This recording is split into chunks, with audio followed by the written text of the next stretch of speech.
पंचदशी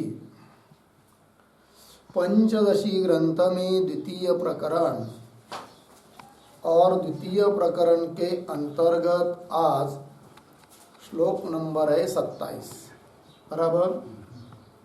तो 27 नंबर के श्लोक की अवतरणिका में कहा विह्वलत्वे दृष्टांतम आह बराबर। विह्वल मतलब होता है व्याकुलता, व्याकुलता में दृष्टांत दे रहे हैं। किसकी व्याकुलता में क्या बात चल रही है? तो सदैव सौम्य इदमग्र आसीत, इस श्रुति का व्याख्यान करना चाहते ग्रंथकार, व्याख्यान कर रहे हैं। तो सृष्टि उत्पन्न होने के पहले सत्स्वरूप अद्वितीय अखंड एक रस परमात्मा तत्व ही था, ये कहा।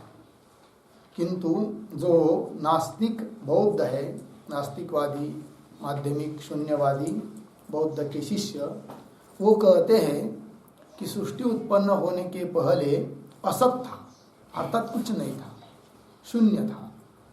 तो हम लोग बोलते हैं सदैव, वो बोलते असदैव इदम अग्रे पुरा आसीत, असत था, शून्य था।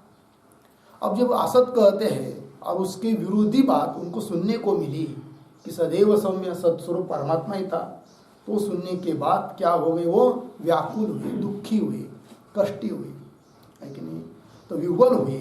तो किस प्रकार विह्वल हुए, वो व्याकुल हुए, उसमें दृष्टांत देकर समझा रहे हैं कि किस प्रकार वो विह्वल हुए हैं, व्याकुल हुए हैं।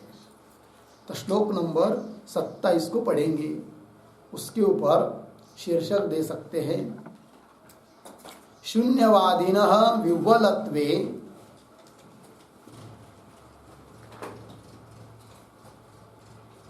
शून्यवादिनः विह्वलत्वे दृष्टान्तः प्रमाणं च आह, प्रमाणं च विह्वलत्वे दृष्टान्तः प्रमाणं च।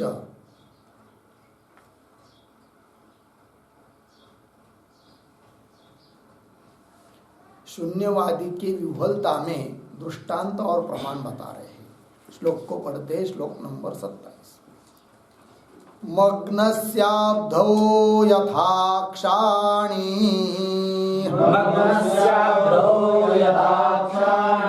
विह्वलानि तथास्य धीः अखण्डैकरसं श्रुत्वा निष्प्रचारा बिभेत्यतः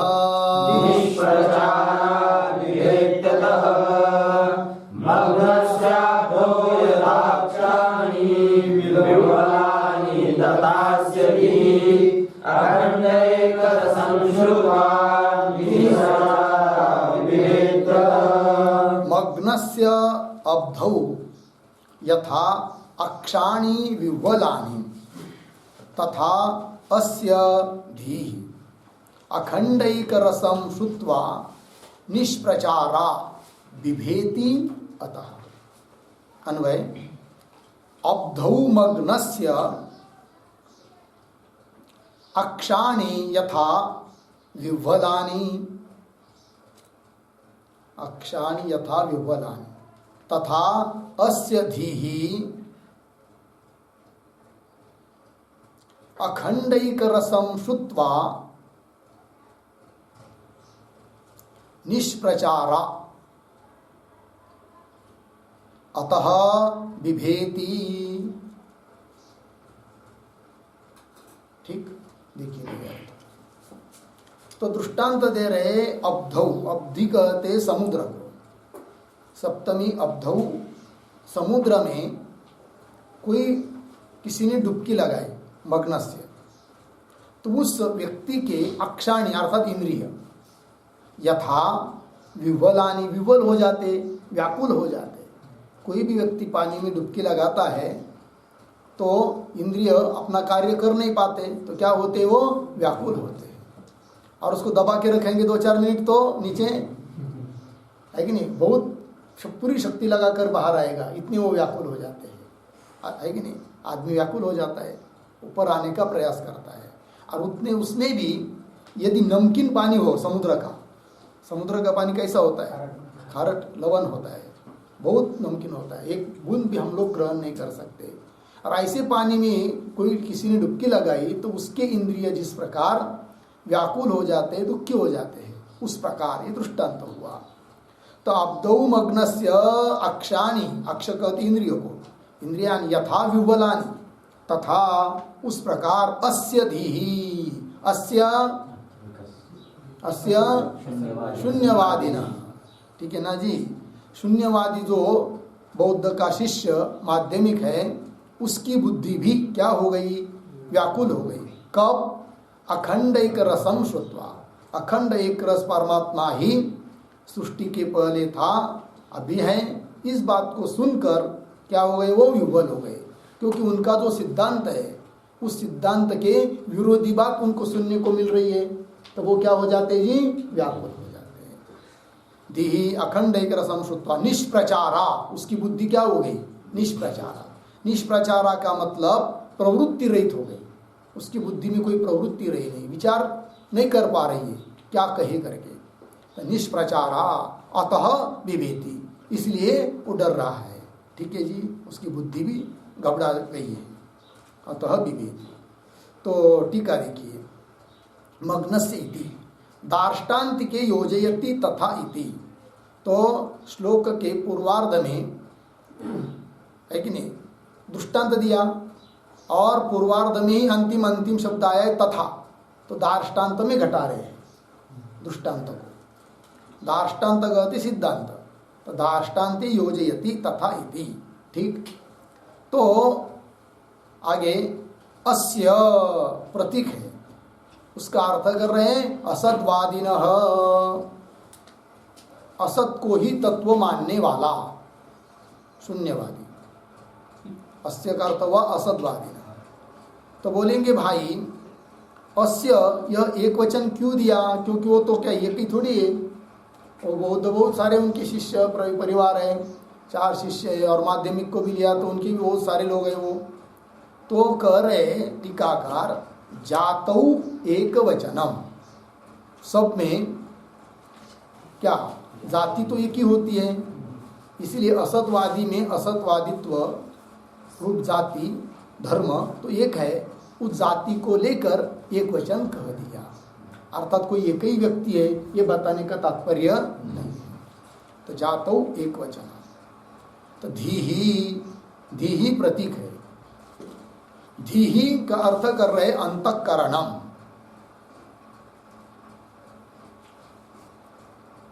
धीहि मतलब अंतःकरण।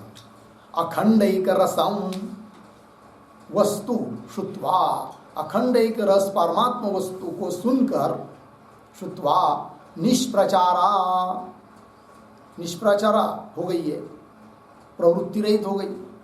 तो निष्प्रचारा साकार वस्तुनि इव अखंड एक रसे वस्तुनि प्रचार रहिता सती, निष्प्रचारा का अर्थ कर दिया कि जिस प्रकार साकार वस्तुनि इव, साकार वस्तु का मतलब होता है आकार से युक्त वस्तु,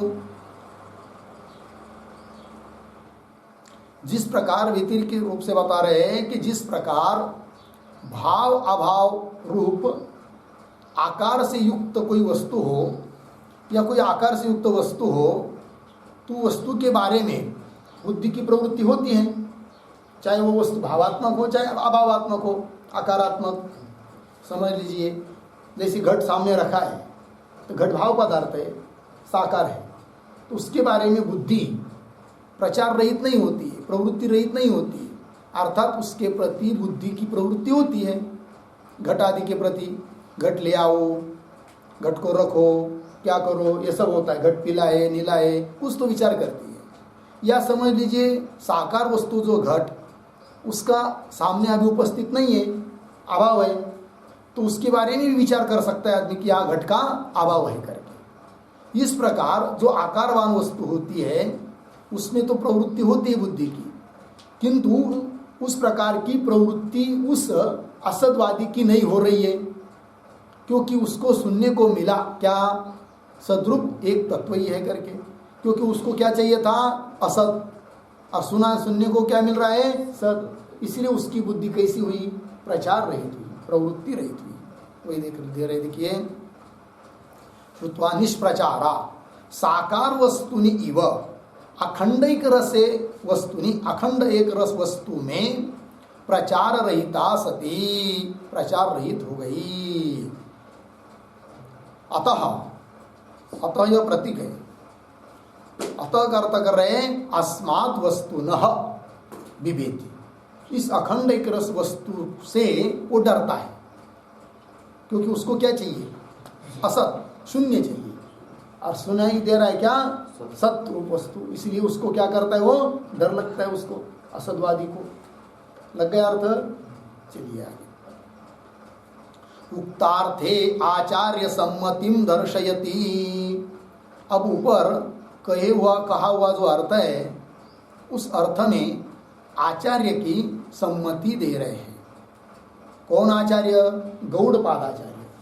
कौन है वो गौड़पादाचार्य, तो आद्य जगत गुरु शंकराचार्य जी महाराज के दादा गुरु, क्योंकि शंकराचार्य जी के गुरु है कौन, गोविंद पादाचार्य, और उनके गुरु है कौन, गौड़पादाचार्य। ठीक है जी, चलिए श्लोक को पढ़ते हैं।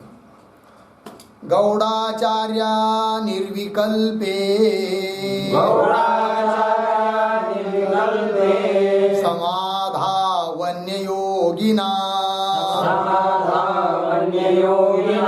साकार ब्रह्मनिष्ठाना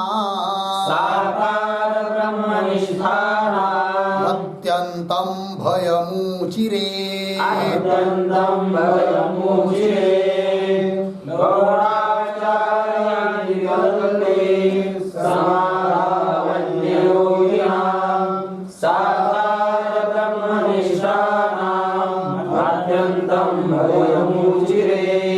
गौड़ाचार्य निर्विकल्पे समाधौ अन्य योगिनाम साकार ब्रह्मनिष्ठानाम अत्यंतम भयम ऊचिरे।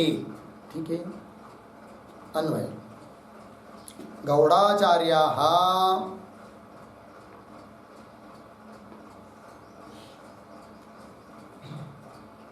मिला, गौड़ाचार्याः नीचे साकार ब्रह्मनिष्ठानाम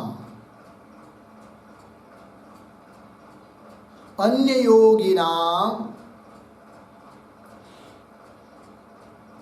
निर्विकल्पे समाधौ अत्यंतम भयम ऊचिरे। ऊचिरे शब्द का अर्थ होता है उक्तवन्तः।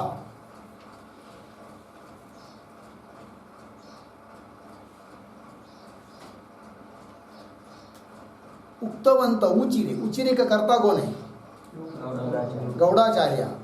गौड़पादाचार्य महाराज ने कहा है, क्या कहा है भाई, तो साकार ब्रह्म निष्ठानाम अन्य योगिनाम, साकार ब्रह्म में ही जिनकी निष्ठा है, साकार ब्रह्म मतलब कार्य ब्रह्म, हिरण्यगर्भादि या कोई विष्णु भगवान, कृष्ण भगवान, जो भी कुछ हो, है कि नहीं, साकार ब्रह्म में जिन्होंने अपना चित्त लगाया है।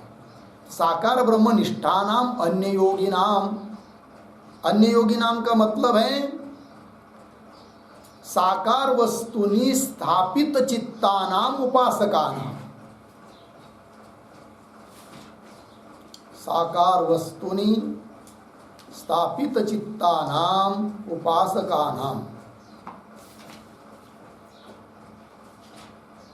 साकार वस्तु में ही जिन्होंने अपना चित्त स्थापित किया है, ऐसे उपासक, अर्थात अज्ञानी कोई योगी लोग, उनको क्या निर्विकल्पे समाधौ भयम, उनको निर्विकल्प समाधि करने में क्या लगता है, अत्यंत भय लगता है, क्योंकि उन्होंने चित्त कहाँ स्थापन किया है, साकार ब्रह्म में, और निर्विकल्प समाधि करने में उनको डर लगती है।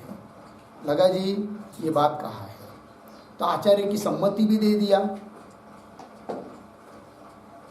हो गया ना जी। अखंड एक वस्तु से वो लोग डरते हैं, इस बात को बताने के लिए गौड़पादाचार्य का वचन प्रमाण दे दिया कि इस वस्तु को वो डरते हैं करके। तो श्लोक नंबर 28 पूरा हुआ। अब चलेंगे आगे श्लोक नंबर 29 में। 29 नंबर के श्लोक की अवतरणिका को पढ़ते हैं। केन वाक्येन उक्तवन्तः इति आकांक्षायाम तदीयम वार्तिकम एव पठति। ठीक है जी। तो भाई गौड़पादाचार्य ने कहा, ये बात तो तुमने कह दी, किंतु उस गौड़पादाचार्य महाराज ने किस वाक्य से कहा, वो उनका वाक्य बताओ। तो उस गौड़पादाचार्य के द्वारा लिखित जो ग्रंथ है वार्तिक, उस वार्तिक को ही अब यहाँ पर दे रहे हैं। अवतरणिका मिली। केन वाक्येन उक्तवन्तः, उक्तवन्तः मतलब कौन? गौड़ाचार्य। किस वाक्य से उन्होंने कहा है? इति आकांक्षायाम, ऐसे जानने की इच्छा होने पर तदीयम, तदीयम गौड़पादाचार्य के द्वारा लिखित प्रतिपादित वार्तिकम एव पठति, गौड़पाद कारिका उसको दे रहे अभी। अस्पर्श योगो नामैष,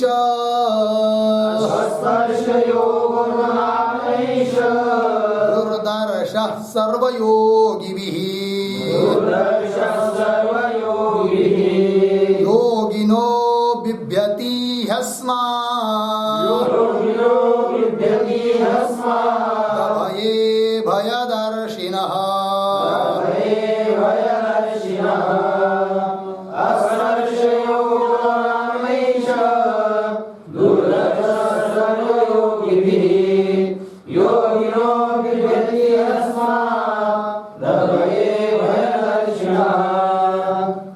स्पर्श योग नाम एषः दुर्दर्शः सर्वयोगिभिः, योगिनः बिभ्यति हि अस्मात् अभये भयदर्शिनः। ठीक है जी। अन्वय। स्पर्श योग नाम एषः सर्वयोगिभिः दुर्दर्शः,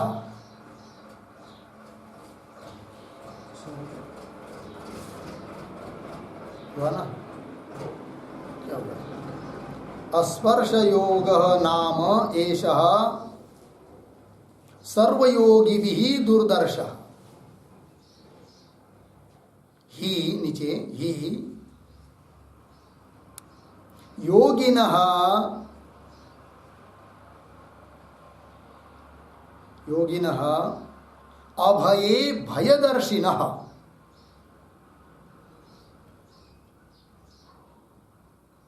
अभये भयदर्शिनः अस्मात् बिभ्यति।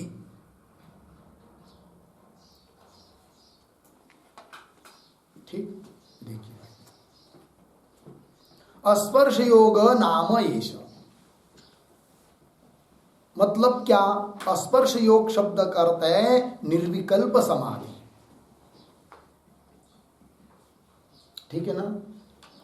तो निर्विकल्प समाधि को ही कह दिया कि स्पर्श योग, कि जिसमें, जिस निर्विकल्प समाधि में ध्याता, ध्यान, ध्येय इनकी प्रतीति होती नहीं, किसी का संबंध स्पर्श होता नहीं है, इसलिए उस समाधि को कहते हैं स्पर्श योग। तो स्पर्श योग नाम का जो यह समाधि है, नाम एष सर्वयोगी भी दुर्दर्श, सभी योगियों के लिए दुर्दर्श है, मतलब अतिशय कष्ट से भी उनको वो समझ में आता नहीं है, दुर्दर्श। क्यों? तो दे रहे नीचे ही, क्योंकि यतो ही योगिनः, योगिनः शब्द से कौन योगी लेने हैं? साकार ब्रह्मनिष्ठ योगिनः, साकार ब्रह्म में है निष्ठा जिनकी, ऐसे योगी, योगी शब्द से। तो ही योगिनः अभये भयदर्शिनः, यद्यपि निर्विकल्प समाधि अभय है, वहां पर कोई द्वैत है ही नहीं है। और भय कहाँ होता है? द्वैता द्वयी भयम भवति, द्वैत में भय होता है।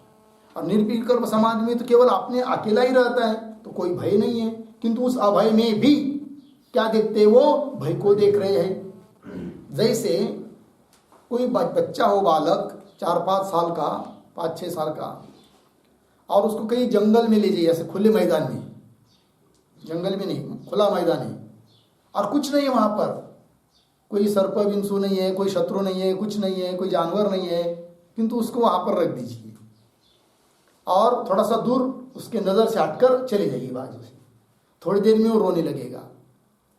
यद्यपि वहाँ डर के लिए कुछ है क्या, कुछ है ही नहीं, दूसरा डर की कोई बात ही नहीं है, तो भी उसको क्या लगती है, डर लगती है कि नहीं। उस प्रकार इन योगियों को भी उस निर्विकल्प समाधि में क्या लगती है, डर लगती, उससे डरते हो, डर का कोई कारण नहीं है, किंतु भय लगता है उनको, क्योंकि उनको आदत पड़ गई है साकार ब्रह्म में ही ध्यान लगाने की। ठीक वही दिया योगिन अभये भयदर्शिन, इसलिए कहा कि अस्मात् बिभ्यति, इसलिए उस निर्विकल्प समाधि से, अस्मात् मतलब उस निर्विकल्प समाधि से, बिभ्यति डरते हैं ये लोग सब। हो गया ना। चलिए टीका को देखिए।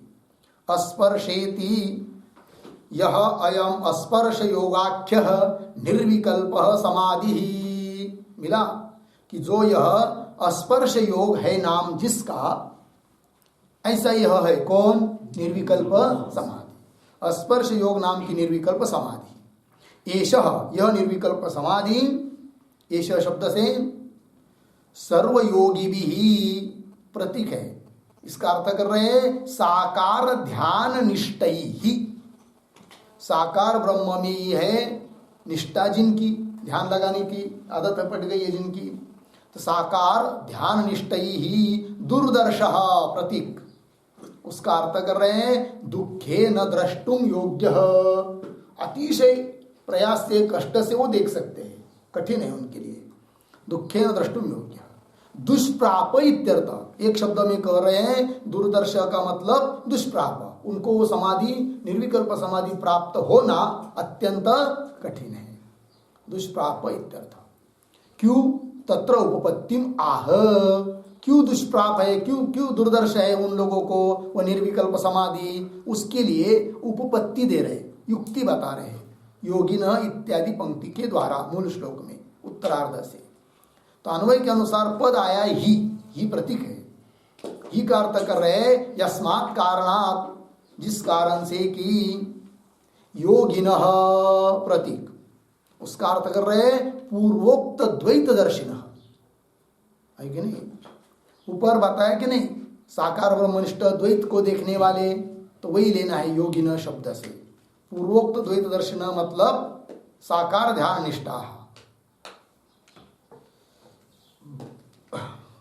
साकार ध्यान निष्ठा नाम निष्ठस्य वा, एक वचन करेंगे तो योगिन पूर्वोक्त द्वैत दर्शिन अभये प्रतीक, अभय का अर्थ कर रहे भय शून्य समाधौ, भय शून्य ऐसे इस निर्विकल्प समाधि में, उदाहरण देकर समझा रहे, निर्जने देशे बालाहा इव, जहाँ पर कोई आदमी है नहीं, ऐसा जन रहित देश में, स्थान में लहान बच्चे, छोटे छोटे बालक जैसे भय को प्राप्त होते हैं, भय के लिए कोई कारण है नहीं किंतु डरते हैं, उनकी तरह बाला इव भयदर्शिन, भयदर्शिन का अर्थ कर रहे प्रतीक है भयदर्शिन, मतलब भय हेतुत्वम कल्पयंत, भय के कारण को वो देखते, वहां भय के लिए कोई कारण है नहीं किंतु उनको ऐसा लगता है कि यहाँ कोई भय है, ये बात भय हेतुत्वम कल्पयंत।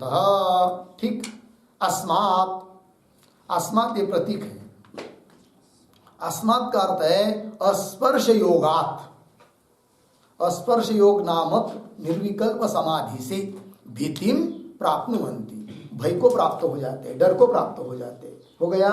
चलिए लगा पंक्ति आगे, श्लोक नंबर 29 पूरा हुआ, 30 नंबर को श्लोक को देखिए।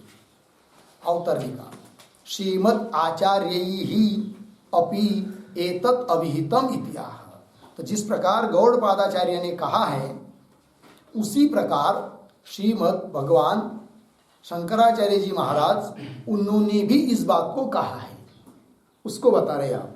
अर्थात शंकराचार्य जी का भी प्रमाण दे रहे हैं।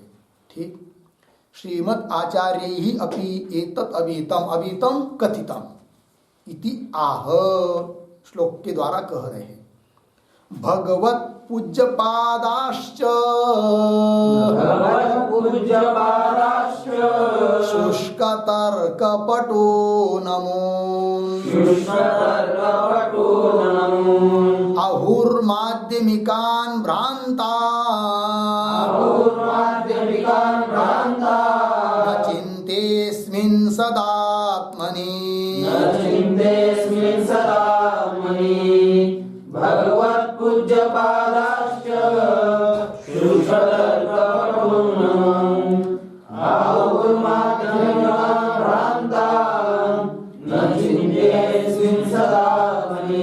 भगवत पूज्यपादाः च शुष्क तर्क पटून अमून अहुः माध्यमिकान् भ्रांतान् अचिन्ते अस्मिन् सदात्मनि। ठीक है ना जी, अन्वय।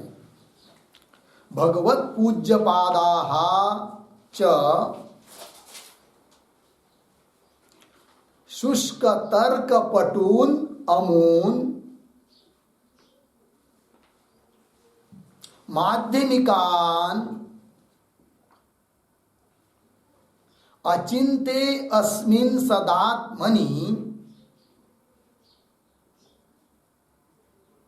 अचिन्ते अस्मिन् सदात्मनि भ्रान्तान् अहुः।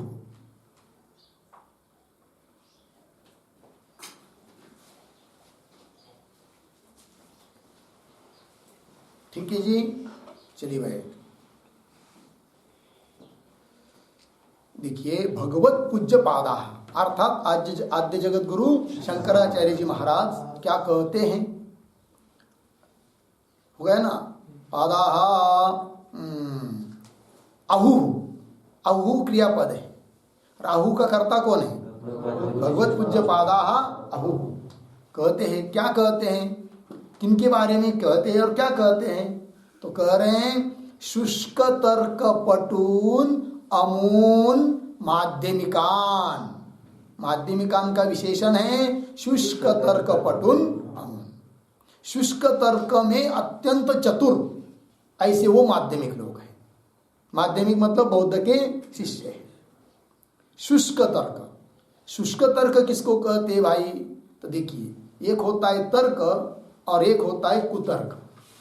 ठीक है ना, श्रुति ने जो बात कही है उसके अनुसार युक्ति देना तो वो हो जाता है तर्क, किंतु श्रुति जिस बात को कह रही है उसके विरोधी अर्थ के लिए कोई युक्ति का प्रदर्शन करना, उस प्रकार के उस विरोधी युक्ति को कहते हैं कुतर्क। क्या कहते जी, कुतर्क। और शास्त्र कहता है तर्क्यता मां कुतर्क्यता, तर्क करो कुतर्क मत करो, क्योंकि कुतर्क से हानि होने वाली है। श्रुति जो बात कर रही है उस बात को पुष्ट करने के लिए कोई आपके पास युक्ति है, तर्क है तो दे सकते हैं, किंतु श्रुति को विरोध आएगा ऐसा तर्क यदि कोई देता है तो तर्क नहीं है, वो क्या है, कुतर्क है। उससे कुछ सार निकलता नहीं है, उलट हानि होती है, इसलिए उसको कुतर्क कहते हैं। ठीक है ना, उसको क्या कहते हैं जी, कुतर्क। और उस कुतर्क का ही नाम है शुष्क तर्क। इसलिए शुष्क तर्क में अत्यंत चतुर है वो माध्यमिक लोग, अर्थात श्रुति ने जो बात कही उसके विरोधी अर्थों को बताने के लिए बहुत युक्ति प्रयुक्ति देते हैं। तो शुष्क तर्क में क्या हुए, कुतर्क में क्या हुए, वो चतुर हुए माध्यमिक। तो कह रहे तो शुष्क तर्क पटून अमून माध्यमिकान, इन माध्यमिकों को क्या कहा है जी, अचिंते अस्मिन सदात्मनि भ्रांतान। भ्रांत है वो, भ्रांतान उनका ही विशेषण है माध्यमिकों का। तो भ्रांत है तो भ्रमिष्ठ है वो लोग, भ्रम को प्राप्त हो चुके हैं। किस विषय में भ्रम हुआ है उनको, तो अचिंत्य अस्मिन सदात्मनि, है कि नहीं, अचिंत्य है कि नहीं, अर्थात जो इंद्रियादिक का विषय नहीं है ऐसा सत्स्वरूप आत्मा, उसके बारे में उन लोगों को क्या हुआ है, भ्रम हुआ है।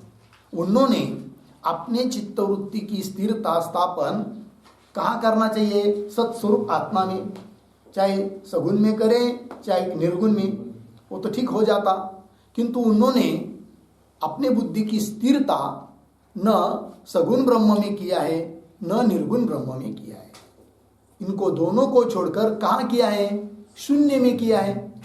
तो जहाँ नहीं करना चाहिए वहाँ वो अपनी बुद्धि का निश्चय कर रहे हैं, तो क्या हो गए? फिर भ्रांत हो गए, भ्रमिष्ट हो गए, ऐसा बताया है। ठीक है जी। अचिंते अस्मिन् सदात्मने भ्रांतान अभूत, ये लोग भ्रमिष्ट है, ऐसा आचार्य जी ने भी उन लोगों के बारे में, माध्यमिकों के बारे में कहा है। हो गया। चलिए, शून्य में उन्होंने स्थिति कर लिया है अपनी बुद्धि की, इसलिए वो भ्रमिष्ट है। हो गया।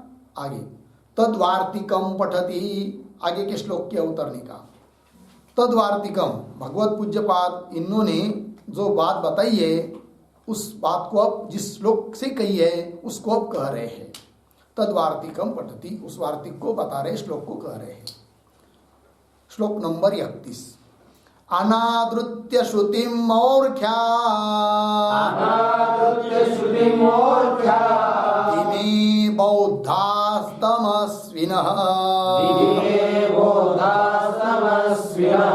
आपेदिरे निरात्मत्व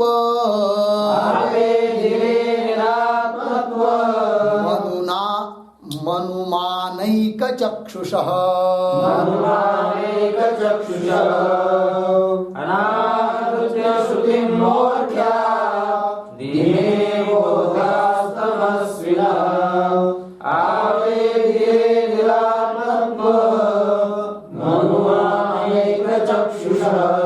अनादृत्य श्रुतिम मौर्ख्यात् इमे बौद्धाः तमस्विनः आपेदिरे निरात्मत्वम अनुमानैक चक्षुषः। ठीक, अन्वय। तमस्विनः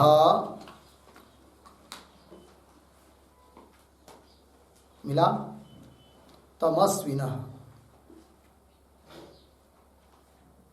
नीचे आइए। अनुमानैक चक्षुषः, ऊपर इमे बौद्धाः मौर्ख्यात् श्रुतिम अनादृत्य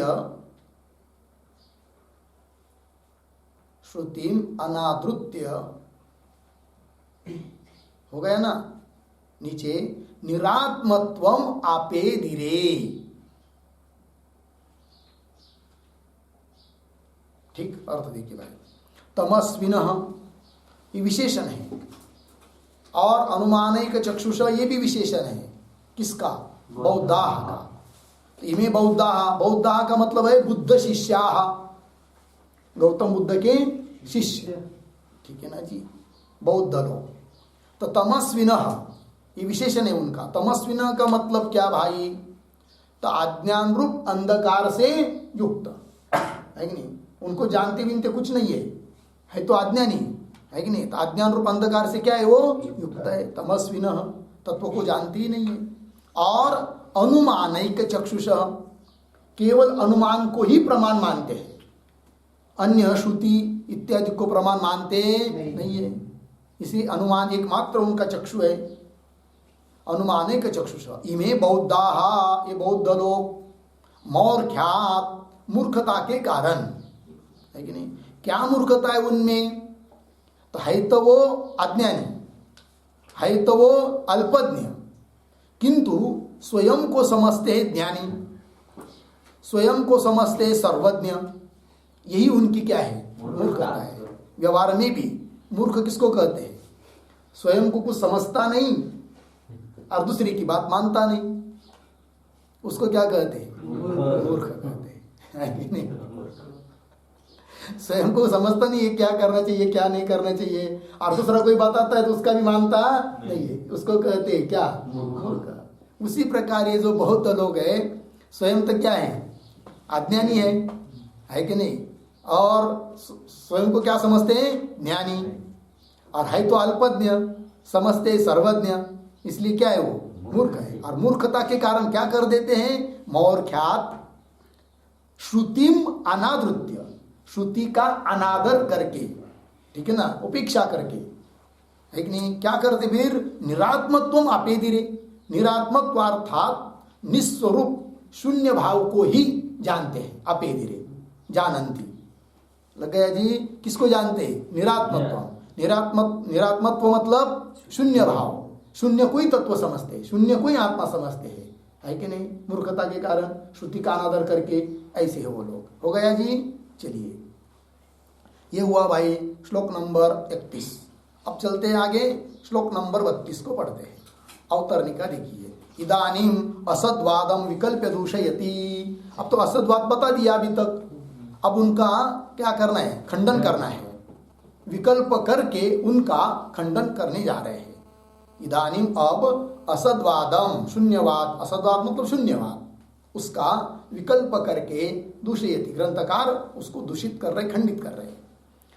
शून्यमासीदिति ब्रूषे, सद्योगं वा सदात्मता, शून्यस्य न तु तद्युक्त, उभयं व्याहतत्वतः।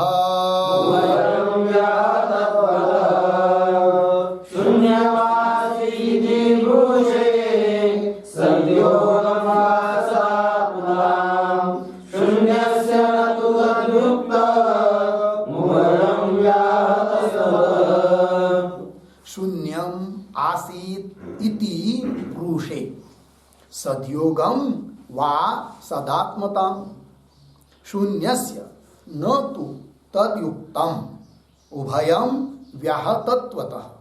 ठीक है जी? अन्वय, शून्यम आसीत इति, शून्यम आसीत इति सद्योगम ब्रूषे वा सदात्मताम, नीचे तत् उभयम शून्यस्य व्याहतत्वतः न तु युक्तम, न तो युक्तम। ठीक है? अर्थ देखिए भाई, तो सिद्धांती पूछ रहे हैं उस असतवादी को, हे असतवादी, हे शून्यवादी, एक बात बताओ, तुम क्या कह रहे हो? सृष्टि उत्पन्न होने के पहले हम बताते सत ही ब्रह्म था, तुम कहते क्या? असत शून्यम आसीत। क्या कहते हो? शून्यम आसीत, शून्य ही था। तो था मतलब सत्ता हुई, है कि नहीं? अस धातु का प्रयोग है भूतकाल में, था आसीत। तो एक बात बताओ, शून्य में आसीत मतलब सत्ता, उस सत्ता का योग संबंध शून्य के साथ कह रहे हो, या सत्स्वरूप ही शून्य था ऐसा कह रहे हो? दो विकल्प। क्या हे शून्यवादी, तुम शून्यम आसीत इस वाक्य से, आसीत मतलब सत्ता, शून्य मतलब शून्य तत्व, तुम्हारे कहने के अनुसार, तो उस शून्य के साथ सत्स्वरूप तत्व का संबंध मानते हो, वो था ऐसा करके, या सत्स्वरूप शून्य था ऐसा तुमको कहना है? दोनों में से कौन बात तुम मानते हो? ऐसा विकल्प कर रहे कौन? सिद्धांती। किसको? शून्यवादी को। देखिए, शून्यम आसित इति सदयोगम ब्रूषे, सदयोग को कहते हो, सत्य संबंध को कहते हो, वा क्यों सदात्मताम, या सत्स्वरूप कोई तत्व था शून्य राम नाम का, ऐसा तुम कहते हो? ये बात तो यदि कहेगा पूर्व पक्षी, क्या? तो तत् क्या लिखा है आगे उसके बाद? तत्, हाँ, तत् उभयम, तद उभयम शून्य से व्याहतत्वतः। सिद्धांति कर रहे दोनों में से कौन सा भी विकल्प तुम मान्य कर लोगे, स्वीकार कर लोगे, तो भी तुम्हारा खंडन हो जाता है, क्योंकि व्याघात दोष आता है। क्योंकि तत्व कौन है तुम्हारा? शून्य। और शून्य के साथ योग संबंध मान रहे किसका? सत का। तो शून्य मतलब असत हुआ, और असत के साथ सत का योग कैसा हो सकता है? तो व्याघात हो रहा है कि नहीं? है कि नहीं? असत है, असत कर रहे हो और उसके साथ योग मान रहे किसका? सत का। असत का सत के साथ योग होगा ही कैसा? तो व्याघात पहले विकल्प में। और यदि कहेंगे कि वो शून्य तत्व जो है ना, वो तो असत स्वरूप है, और वो कैसा है शून्य तत्व? सत्स्वरूप, सदात्मता, सत्स्वरूप है, तो भी व्याघात, क्योंकि तत्व तुम्हारा असत मतलब शून्य, और उसके सद्रूप कहना, ये क्या हुआ? व्याघात दोष हुआ। ठीक है कि नहीं? समझ में आया? चलिए, तद उभयम शून्यस्य, तो दोनों भी विकल्प शून्य के लिए व्याहतत्वत व्याघात दोष युक्त होने के कारण न तो युक्तम, वो युक्त नहीं है। पंक्ति अब टीका लिखिए। शून्यमिति, शून्यम आसीत प्रतीक है। इति अनेन वाक्येन, इस वाक्य के द्वारा शून्यस्य, शून्य के शून्यस्य सत्ता जातीय योगम वा सद्रूपताम वा भ्रूषे इति विकल्पार्थ। ये विकल्प का अर्थ हुआ। दो विकल्प किए। क्या जी? शून्यमासित इस वाक्य के द्वारा अनेन वाक्येन शून्यस्य सत्ता जातीय योगम, सत्ता जातीय, सत्ता नाम के जाति के साथ योग संबंध मान रहे हो शून्य का, वा सद्रूपताम, कि वह वो शून्य तत्व सत्स्वरूप है ऐसा मान रहे हो, सद्रूपताम वा ब्रूषे इति विकल्पार्थ। ये दो विकल्प का अर्थ हुआ। तद उभयम प्रतीक है, उसका अर्थ कर रहे हैं सत्ता संबंध सद्रूपत्व लक्षणम, मतलब ये दो हुई। पहला हुआ सत्ता संबंध सदयोग, और दूसरा सद्रूपत्व सदात्मता, सद्रूपत्व लक्षणम शून्यस्य व्याहतत्वता। शून्यस्य प्रतीक है, व्याहतत्वात् ये भी प्रतीक है, क्योंकि मूल में आया है व्याहतत्वतः, उसी का अर्थ कर दिया व्याहतत्वात्। शून्यस्य व्याहतत्वात् मतलब व्याघात दोष युक्त होने के कारण न युज्यते इत्यर्थ, घटित होता नहीं है। कौन दोष दिया? व्याघात। व्याघात का मतलब वदतो व्याघात, अपनी बात का खंडन अपनी बात के द्वारा होना, ये बात। आगे श्लोक नंबर 33, इसके अवतरणी का। व्याहतत्वम एव दृष्टांत पूर्वकम दृढ़यति। अब व्याघात दोष कैसा उसके मत में आता है, इस बात को दृष्टांत पूर्वक दृढ़ कर रहे हैं, समझा रहे हैं। ठीक है ना जी? व्याघात दोष को न युक्तस्तमसा सूर्यो, नापि चासौ तमोमयः, सच्छून्ययोर्विरोधित्वात्,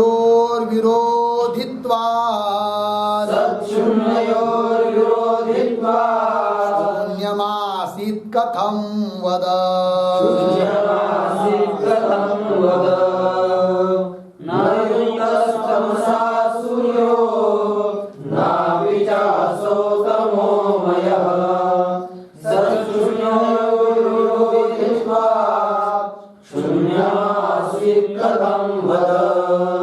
न युक्तः तमसा सूर्य, न अपि च असौ तमोमयः, सच्छून्ययोः विरोधित्वात् शून्यम आसीत कथम वद। हुआ अन्वय। अन्वय देखिए, सूर्य तमसा युक्त न, सूर्य तमसा युक्त न, ठीक।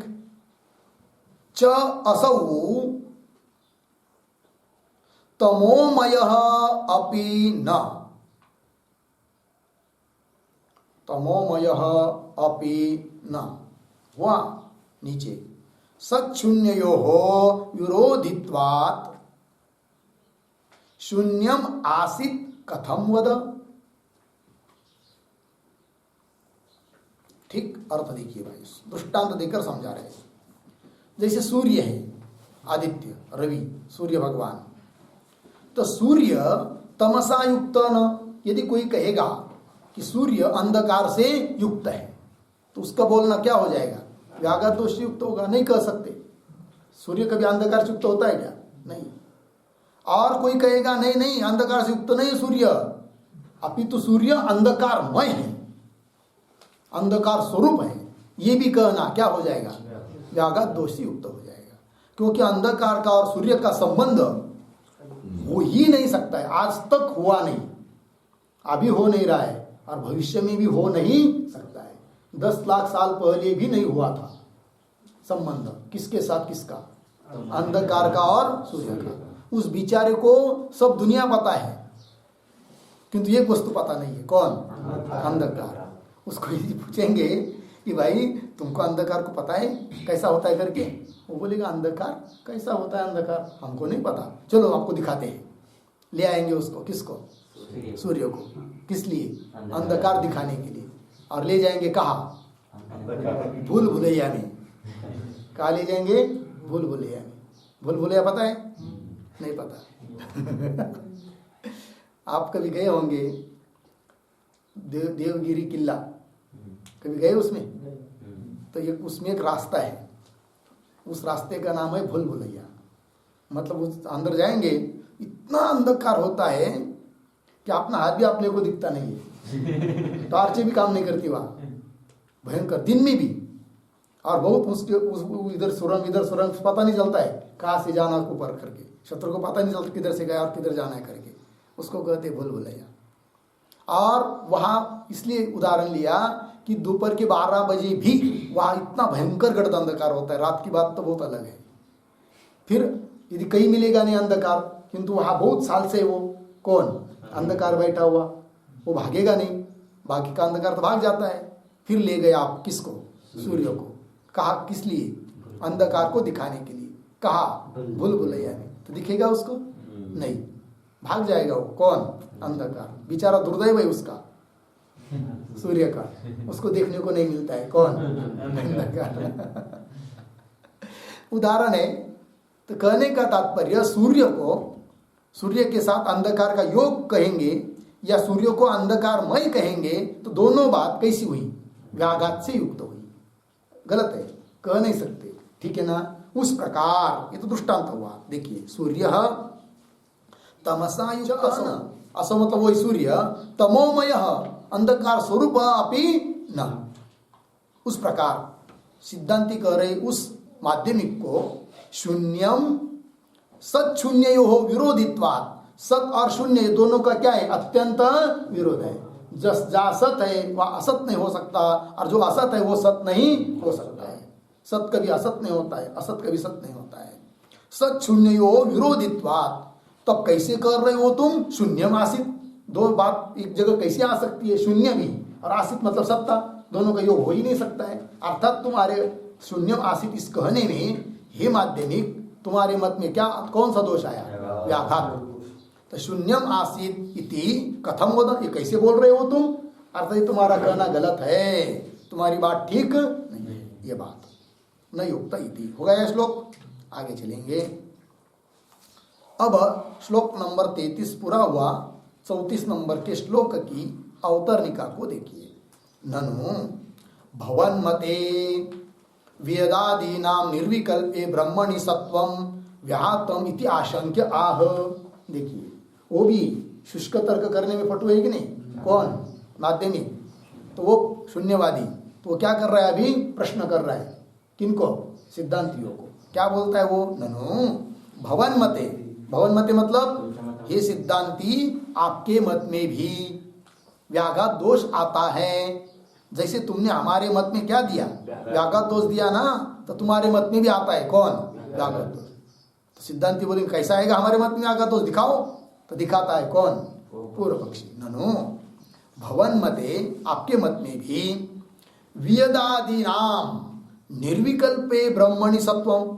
तो वो पूछता है माध्यमिक वेदांतियों को, हे वेदांती एक बात बताओ, आकाश वायु आदि करके जो सब प्रपंच है वो कहाँ है बताओ। तो सिद्धांति क्या कहते हैं?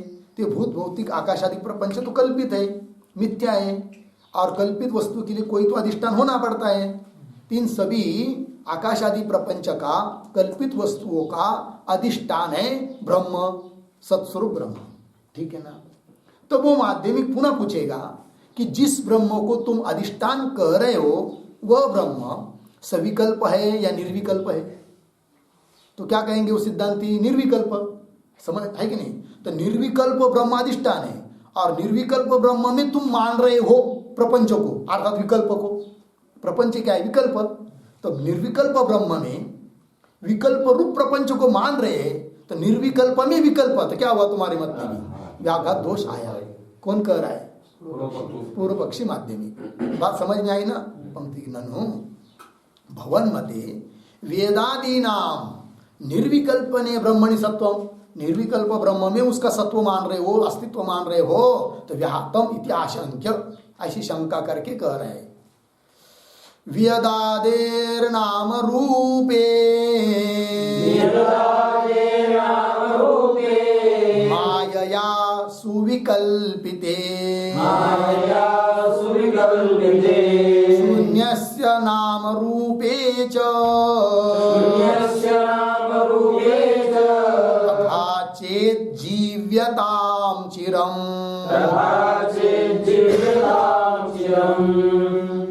वियदादेः नाम रूपे मायया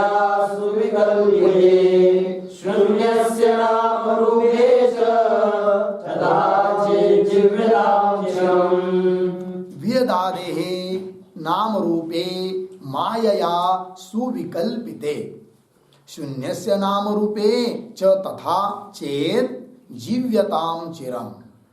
अन्वय चेतक सरल है। वेदादे नाम रूपे मायया सुविकल्पिते शून्यस्य नाम रूपे च तथा चेत्, फिर चिरम जीव्यताम, ये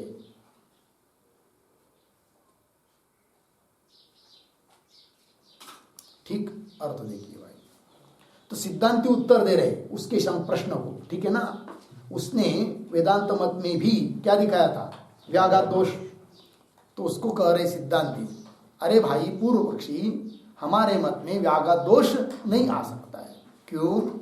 तो वेदादे नाम रूपे, वेद मतलब आकाश, आकाश आदि के नाम और रूप ये कैसे सब माया सुविकल्पित है, माया के द्वारा कल्पित है कि नहीं? क्या है वो? माया के द्वारा कल्पित है कि नहीं? अर्थात तो कल्पित वस्तु है कौन? आकाश, आकाशादि प्रपंच और उसका नाम और उसका रूप, ये सब क्या है? कल्पित है। इसे कल्पित होने के कारण ये बात कह नहीं सकते कि हमारे मत में भी व्याघात दोष होगा करके, क्योंकि कल्पित वस्तु के द्वारा अधिष्ठान में कभी भी कुछ बदलाव, फर्क, परिणाम होता नहीं है। हो गया?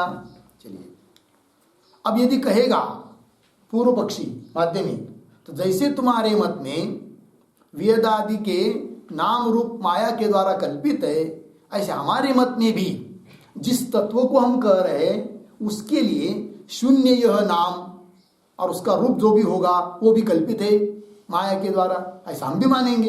कौन कहेगा? माध्यमिक। तब तो कह रहे सिद्धांति, ओ हो, तब तो बहुत बढ़िया हुआ, तब तो चिरम जीव्यता, बहुत दिन तक जियो, आशीर्वाद देते तुमको। कौन करे? सिद्धांति। किसको? पूर्व पक्षी। क्यों? कि तुमने, तुम्हारे मत में तुमने क्या किया? शून्य नाम को, शून्य नाम रूप को कल्पित मान दिया, अर्थात वेदांत में ही तुम्हारा अंतर्भाव हुआ। अब तुम्हारा अलग कोई सिद्धांत रहा ही नहीं। इतना ही कह दे कि हमने ब्रह्म तत्व कह दिया, तुमने शून्य तत्व कह दिया और शून्य के नाम रूप कल्पित कर दिया, किंतु एक सद्रूप भावरूप तत्व मान लिया। इसका मतलब ये होता है। और यदि ऐसा तुम मानना चाहते हो तो चिरम जीवे, ठीक है ना?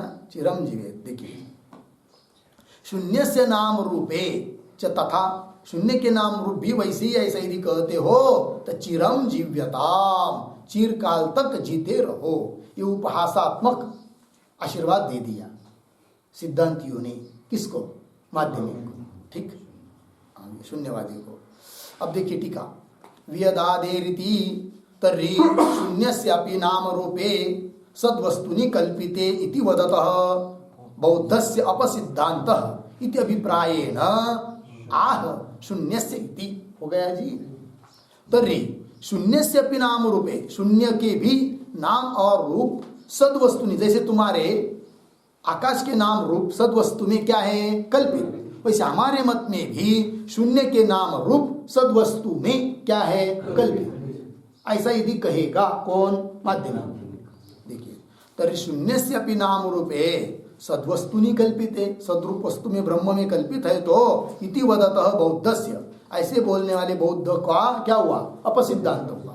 अपसिद्धांत हुआ मतलब सिद्धांत का भंग हुआ, अर्थात जिस सिद्धांत को कह रहा है शून्यम शून्यम, उसका क्या हुआ, खंडन हुआ। अब उसका मत किस में अंतर्भूत हो जाएगा, वेदांत में। ये बात बौद्धस्य अपसिद्धांत इति अभिप्रायेण, इस अभिप्राय से कह रहे शून्यस्य इति। हो गया जी, ये हो गया भाई श्लोक नंबर 34 पूरा। आगे का विचार हम लोग करते हैं। ओम पूर्णमदः पूर्णमिदं पूर्णात् पूर्णमुदच्यते पूर्णस्य पूर्णमादाय पूर्णमेवावशिष्यते।